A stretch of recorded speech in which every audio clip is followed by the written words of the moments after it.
ফের তৃণমূল ছেড়ে আইএসএফ দলে যোগদান। বাম আইএসএফ মানে রীতিমতো তারা জোট হয়েছে এই বিধানসভায়, কিন্তু শাসক দলের ব্যাপক একটা আপত্তিকর হচ্ছে। কি আপত্তিকর? এই সংখ্যালঘু ভোটে যদি থাবা বসায় তাহলে তৃণমূল তো হেরে যাবে।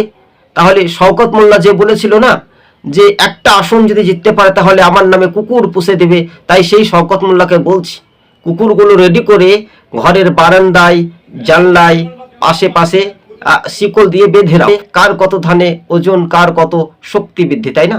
তাই শাসক দলে অর্থাৎ ৩০০টি পরিবারের বহু ভোটার ফের তৃণমূল ছেড়ে আইএসএফ দলে যোগদান রীতিমতো। আর এই যোগদানের কর্মসূচি ব্যাপক একটা আলোচিত প্রশ্নের মুখেই তৃণমূলকে পড়তে হতে পারে। সংখ্যালঘু ২ জেলা থেকে বড় থাবা বসাতে চলেছে আইএসএফ, সত্যি ভালো একটা ফ্যাক্টর। তাহলে তৃণমূল বুঝে গেছে যে তাদের হার কিন্তু নিশ্চিত হচ্ছে, আর তৃণমূল ভোটে হারবে, এটা একটা লক্ষণীয় একটা কারণ কর্মসূচি। সবুজবঙ্গ নিউজ চ্যানেলটি ভালো লাগলে আপনারা প্রথম থেকে শেষ পর্যন্ত দেখবেন, আর নতুন দর্শক হলে অবশ্যই শেয়ার করে পাশে থাকবেন। আপনাদেরকে আরও একবার জানিয়ে রাখি, ফের ৩০০টি পরিবার তৃণমূল ছেড়ে আইএসএফে যোগদান। শুধু ভাঙড়ে ভোটটা দেওয়ার জন্য নওশাদ সিদ্দিকী এবং ক্যানিং, যিনি পূর্বের প্রার্থী রয়েছেন আইএসএফের বাম সমর্থিত জোটের আরাবুল ইসলাম। তবে এই জয় সময়ে বলবে তৃণমূলের দুর্নীতির